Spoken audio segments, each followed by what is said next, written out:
हाय नमस्कार, कशा आहात? आज आपण बघतोय रावस फ्राय. त्यासाठी हे रावस स्वच्छ धुवून त्याला मी मीठ लावून ठेवलेलं थोडा वेळ. आणि इकडे फ्रायसाठी आपण ते घेतले, ते मी कोकमाचं जे आगळ असतं ते घेतले 2 चमचे मोठे. आलं लसूणची पेस्ट मी विकतची घेतलेली आहे, त्याच्याने वेगळी चव येते. त्याच्यानंतर लाल तिखट, हळद आणि आपला साठवणीचा मसाला आणि चवीपुरतं मीठ घेतलं. याच्यात मीठ लावलेलं म्हणून आपण मीठ थोडं घेतलं याच्यामध्ये.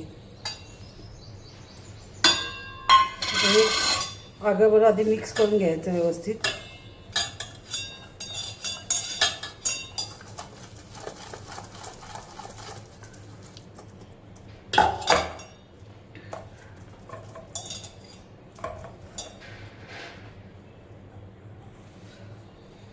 मग साफ करून घेतलेली मच्छी ती ह्याच्यात टाकून घ्यायची. रावस चवीला खूप छान असतो, इतर मच्छीपेक्षा ह्याला चव छान नसते.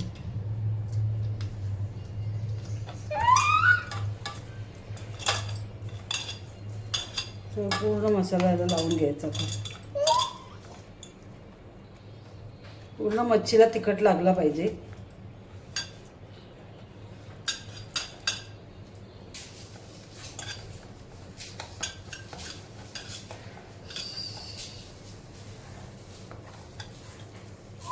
पूर्ण मच्छीला असंच आपण लावून घेतलंय.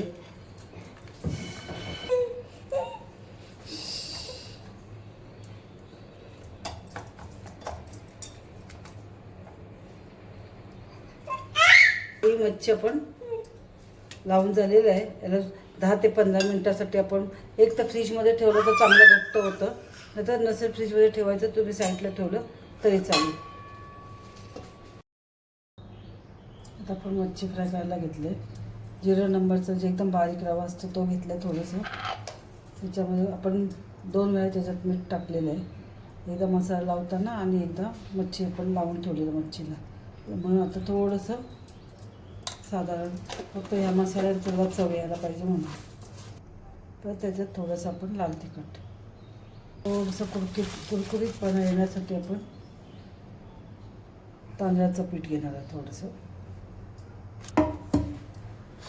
आता मच्छीला आपण पुन्हा लावून ठेवली होती.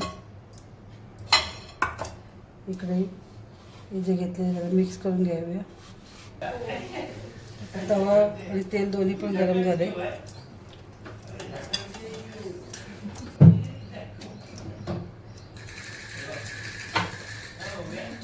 असं लावून घ्यायचं.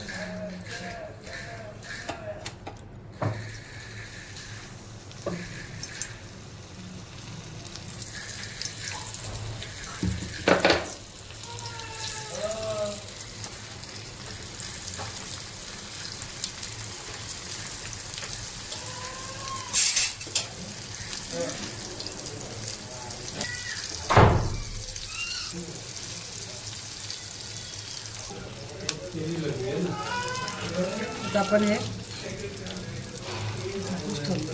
उलटून घेऊया.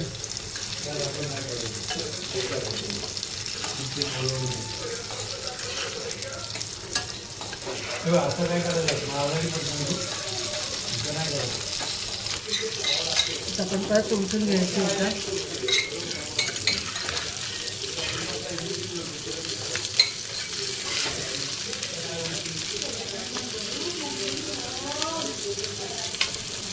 असं अजून 2 मिनिटं आपण ठेवून द्यायचं.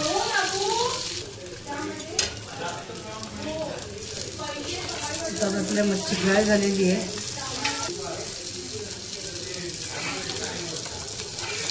आता आपण हे काढून घेऊ.